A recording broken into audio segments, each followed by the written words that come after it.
Good morning, Viking fans. It's game day. Put on the purple. Let's go. Let's go. Purple Sunday. I'm ready for it. I don't know about you. I'm going to talk about anything I want to talk about this morning.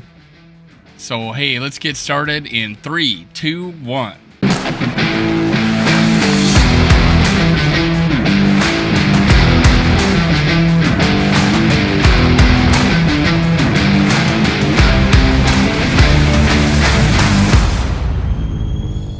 Welcome to Skull World, brought to you by Minnesota Sports Talk. I'm your host, Dave. You can follow me on Twitter, TikTok, and Facebook at Skull World. Now, make sure you hit subscribe, like, and leave a comment. If you leave a comment, but make sure you're subscribed and make sure you like it. If you leave a comment, you'll be entered in my contest. I have the rules in the description below. I'm going to give away free stuff on the Packer game. So who doesn't like free stuff? I know you like free stuff. I like it, so I'm giving it away. I want to give back to my viewers. I appreciate every single one of you. Now let's get started. What I want to talk about today is pretty much anything. I'm free for all in it here. I want to talk about pretty much anything here, and I want to hear your comments. What you think is I like looking at just the roster and seeing who I want to do good, who needs to prove it themselves, and I'm just going to go down the position groups and just, dive into what I want to see happen. I mean, there's still a lot of battles. It might not be for starting spots, but it's for roster spots, and obviously Kirk-Cousins is going to be out. He's not traveling with the team. He had COVID. It's almost good that he got it now. That way, immunity, there is, CDC cut me off, but he might be less likely to get it now because you do build up an immunity now that he's had it twice.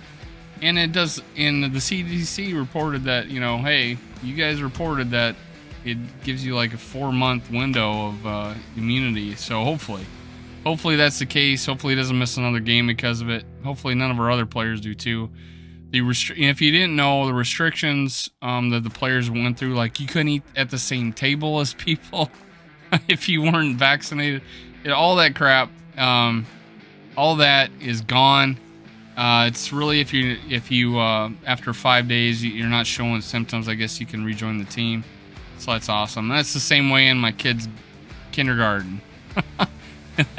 If you after a certain amount of time, if you stop showing symptoms, you could come back to class. Now, so Kirk Cousins. So the big debate is what should we do at quarterback? Sean Mannion is getting the start. Kellen Mond, I guess, is reported that they don't want to see him with playing against the ones on the other team. So we'll see. Maybe Mond will thrive if he doesn't have the tough competition. We know about Sean Mannion. We know what he's got. He's got one career touchdown in the NFL, and he's in his 30s. So, hey, Kellen Mond, you have an opportunity here to stick with this team, show out. Now, my expectations is Mond will do what he's probably has done in practice. I want to see him not fumble a snap. I want to see him stay in the pocket unless he needs to. You are not a running quarterback. You are mobile, but you are not a running quarterback. You can throw off script a little bit, so you got that going for you. Now, I want him, if you're going to run, I want to be good decisions. So my expectations is that on occasion he'll look like an athlete. But we'll see. I feel like he's more likely to run for a TD than to throw for a TD. So we'll see what happens there. Not a whole lot of great choices out there unless we start to see some cuts, which we might after this weekend. Now, running back situation, I did a live on Saturday, and I did video of Ty Chandler. He just reminded me how much I like him. I do not want to, if he balls out, I do not want to see this guy on the practice squad. I want to see him on our team, and the unfortunate situation is Alexander Madison is in the last year of his contract, but if Ty Chandler is what I think he is, I want him on this 53, and the only at the expense probably of Alexander Madison. and that means trading him. So if someone loses a running back this weekend, he might be gone. Or, well, or after week 2 of the preseason. He is still a trade possibility. And fortunately for him, it's because you're good, man. It allows us to shop you, but Ty Chandler has a longer contract. I don't want to lose him to any waiver wires, or getting cut and then getting picked up by another team. Receiver situation. I saw ESPN had had Myron Mitchell as questionable, but I couldn't find anything on that. So who knows? Who knows there? But Myron Mitchell, go look his tape up. I did a live on Saturday. I showed Myron Mitchell, I showed Tristan Jackson, and I showed Jalen Naylor. Their college tape, all 3 of them, is very good. Honestly, Myron Mitchell's and Jalen Naylor's maybe a little better than Tristan Jackson. But all 3 of these guys are NFL receivers, man. They are NFL receivers. And right now, Justin Jefferson, Thielen are starters. ISM has the foothold in the punt return job. I got him as our 4th receiver. KJ Osborne, equal time, I think. It's Justin Jefferson and Adam Thielen, KJ Osborne show up. So I think these guys have their foot on on those positions and not gonna let go. Amir Smith-Marset, he's kept his job probably because he won the punt. He maybe is our 4th receiver, but we'll see because there's some talent behind him. BC Johnson and Myron Mitchell are listed as 3rd teamers, but Dan Chisena still being looked at. Tristan Jackson, Jalen Naylor, and Albert Wilson. The Vikings put him as the last receiver on the depth chart, and even farther behind him, Thomas Hennigan. Thomas Hennigan, they didn't even put him on the 5th team. They have 1 receiver on the 5th team. They had Thomas Hennigan on the 6th team, unfortunately, and it's probably because he was fine for Appalachian State, but honestly, he's not that athletic. He was super, it's just the competition there made him a possibility of being on an NFL team. But Albert Wilson, I was expecting to have, they maybe put him higher on this because of his punt return ability, but who knows? If ISM can't field a punt on tomorrow and Albert Wilson looks better than him, things may change. We'll see. Now, tight end, obviously, Irv Smith Jr. They got Johnny Munn as number 2, Ben Ellison number 3, Zach Davison number 4. But if it's in a passing situation, 2-minute drill, it is not going to be Munn. It's not going to be Ellison. Most likely Zach Davison. They do have Nick Muse as 5th team and Sean Bayer as 6th team. But right now it's looking like Irv Smith Jr., Johnny Munn, Ben Ellison, and Zach Davidson making this team. Left tackle, Darisaw, a surprise, and I haven't done anything on him yet, and I kind of want to. I guess I'll look at him in the preseason game as Blake Brandel. He's playing left tackle, backup left tackle for us. And I haven't heard any bad things about him, but hey, who knows? Let's see. But Vidarian Lowe's kind of disappointed me. I thought he was going to win one of these backup jobs. He's an athletic guy, but I can see stashing a guy like this on the practice squad, and because of where he was drafted, I don't think he'll get stolen from us. So this might be a nice little stash guy project that might pay benefits down the road. But also left guard Ezra Cleveland. I want a big jump up from Ezra Cleveland this year. I want to see if he can handle the left guard job. Blake Brandel. Oh, I already said that. Chris Reed is now playing backup left guard. That means I think that the backup center position is now done. I think my hopes of him playing center. Now, if he comes out and plays center in this preseason game, different story. But most likely he's 2nd team backup guard. Now, that means he's out of the running for the Jesse Davis right guard position. So it's now between Jesse Davis and Ed Ingram. And it looks like Ed Ingram is going to win this job. I have no doubt, honestly, that Ed Ingram wins this job. which is not bad to have a Jesse Davis and a Chris Reed as our backup lineman. We actually haven't been this deep on offensive line in a half decade, if not longer. Yeah, probably longer. I'd say, yeah, definitely. Our offensive line has been pretty mediocre, especially against the pass rush. So Ezra Cleveland, Garrett Bradbury, and it has Austin Schlottman and Josh Sokol. Josh Sokol's not making this team. Schlottman's hanging on, and if we pick up another center, then Schlottman's probably gone. I don't think they release Garrett Bradbury. I think he's still good to have as a backup if we do replace him. But my hope is that he plays great and reassures us that he's a good offensive lineman. I'm not holding my breath on that, but I think that is going to be our biggest takeaway after this week, is that we probably need a backup quarterback, and we probably need another center to compete against Bradbury. If not, just give him the job. And who knows? Maybe there's centers around this league, unfortunately, getting hurt. So that means there's going to be a lot more people buying than selling, and that's a little scary when you start to get into bidding wars on trading or signing back or these centers. However, usually if you've gotten cut, you're probably a league minimum player that you're going to bring in. But they may have their choice of where to go. They'll play for the league minimum, but they'll have their choice of where to go. Now, but with us, you're going to better chance of starting. That's a good chance of starting. Jesse Davis, again, I mentioned that. Ed Ingram on the right guard position. Wyatt Davis, third team. Wyatt Davis might be a clear cut right now. I guess it depends on if he plays in preseason and he looks good. But where do you put him, man? Could you stash him on the, cut him, put him on the practice squad, maybe as an opportunity? I thought this guy coming out of college was going to be good, like right away. I was wrong. I'm sorry. But Ed Ingram just ragdolls people. He is the man. I just, as far as football skills, he's the man. Now, right tackle, Brian O'Neill. I've made the statement that he's very, very, very good, not great. But that is still really, really good thing. He's very, very good. I think he's at his ceiling.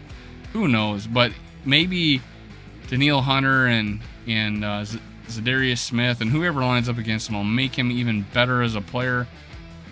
He's definitely a leader on this team.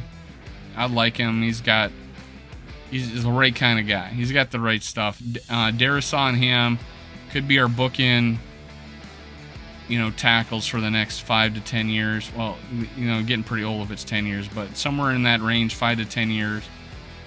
I like our situation there.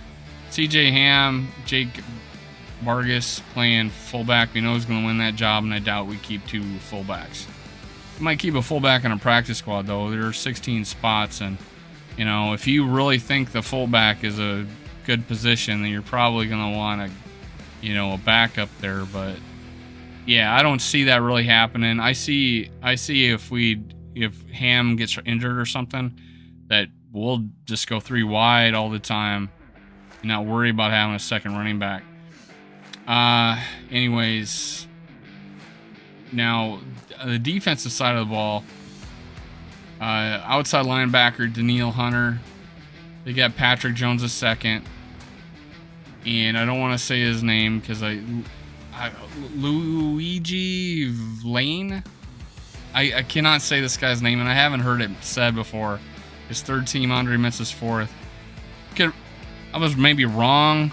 I thought Mintz really had a shot, and I apologize to Mintz. He actually commented on my video I did about him when we signed him. I thought, hey, it was a good signing. Hopefully he signs on somewhere.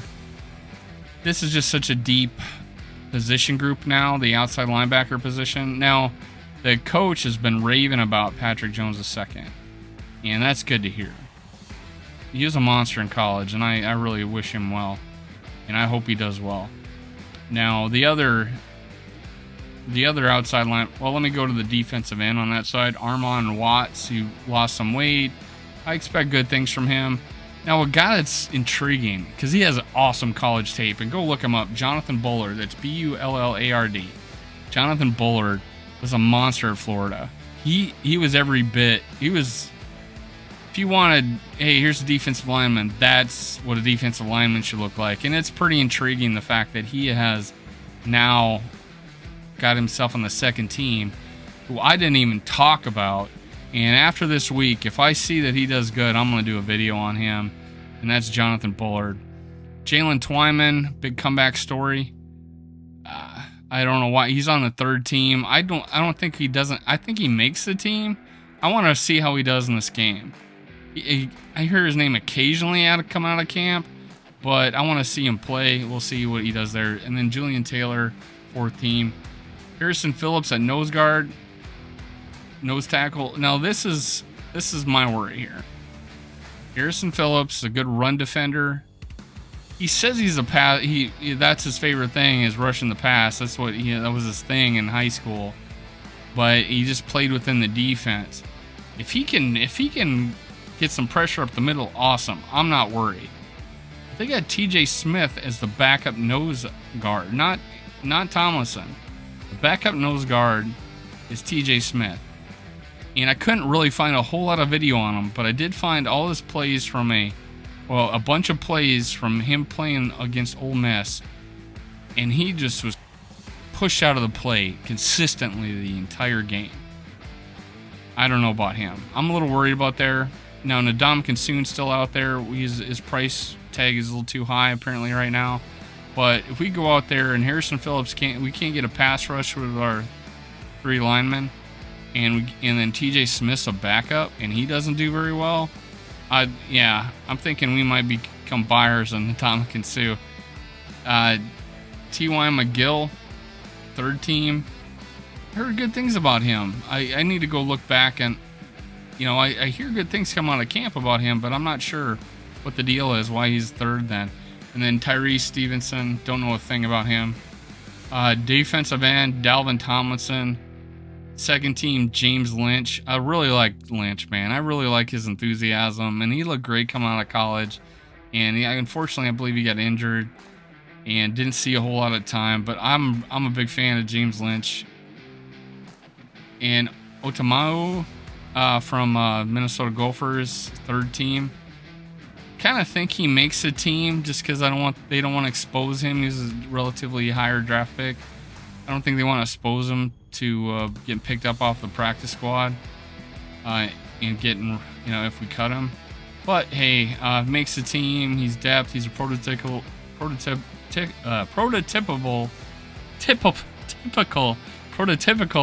defensive end. Say that 3 times fast. Zadarius Smith, outside linebacker. DJ Wanham, I guess, is impressing his coach. Him and Patrick Jones are pretty good backups. If I was going to have a backups, and they said, oh, okay, it's Patrick Jones and DJ Wanham, I would feel good about it, and I do. Janarius Robinson, they got him as an outside linebacker. I swear his position would be better at a 4-3 defensive end. But they got him outside linebacker. We'll see what happens with that. Zach McLeod, he was a dark horse candidate. He has some good college tape coming out of Miami. He's played both outside linebacker and DN, and he has a good motor. He has skills. This makes me feel really good about our outside linebacker positions, that we got so many. It's a pretty deep position group. It's starting to look that way. Speaking of deep position groups, Jordan Hicks and Eric Kendricks play in the middle. Brian Asamoah and Troy Dye. Troy Dye looked great coming out of college. I'm not going to lie. I really was high on him, and he just didn't get an opportunity under Zimmer. But Brian Asamoah, I like even better. Little undersized, though. But gets everywhere. He's sideline to sideline, man. Now, behind that, Blake Lynch is in a third. Now, having Blake Lynch as a third string, and he's having a good camp. So it makes me feel good about this. Chaz Surratt. Not hearing much coming out of him, and a lot of people are talking about him being a cut. And then William Quinku. I don't know how to say his name either. Forgive me. I don't know anything about him, so I'm not going to pretend. Cameron Dantzler. ups and downs, right? But kind of thinking he holds his job. I kind of think he starts. I'm still leaning that way. Andrew Boo Jr., however, will spell him. I'm not sure if Andrew Boo Jr. is going to be seeing time at the nickel. I think he's going to be our first backup cornerback. And Chris Boyd still being looked at, man. Still being looked at third team. Harry Nickerson and Nate Harrison is fourth and fifth team, respectively.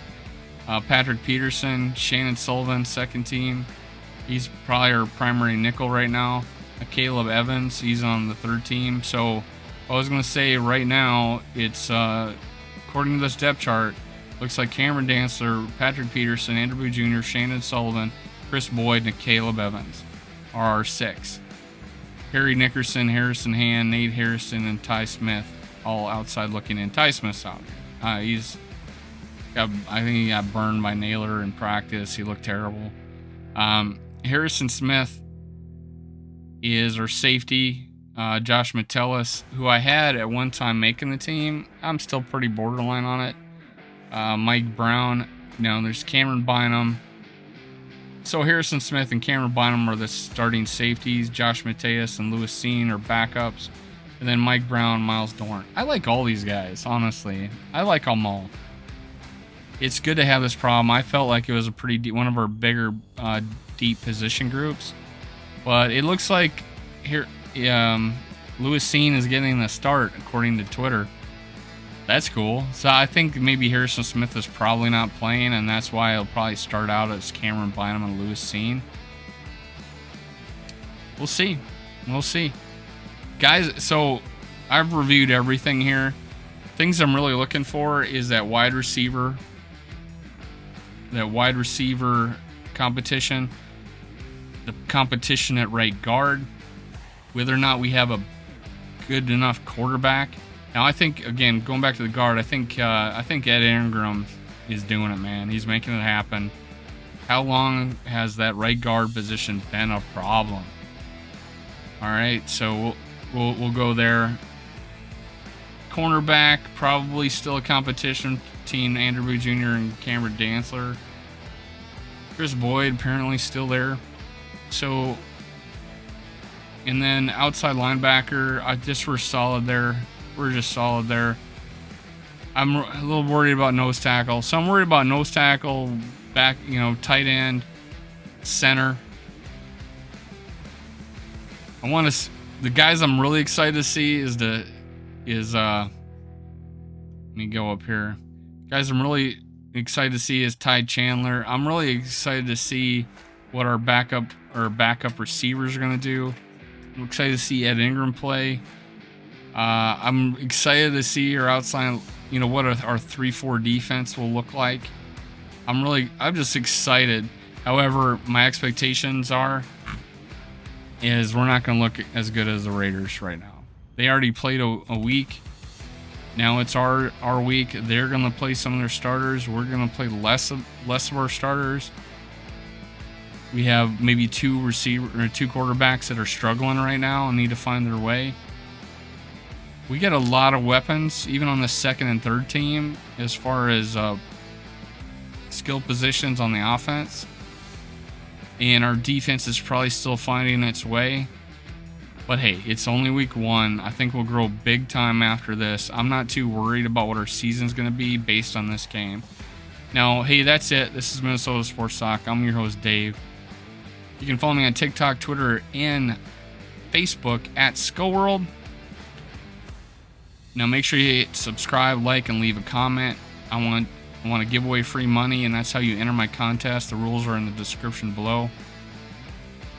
Skull Vikings. Let's go. See you next time.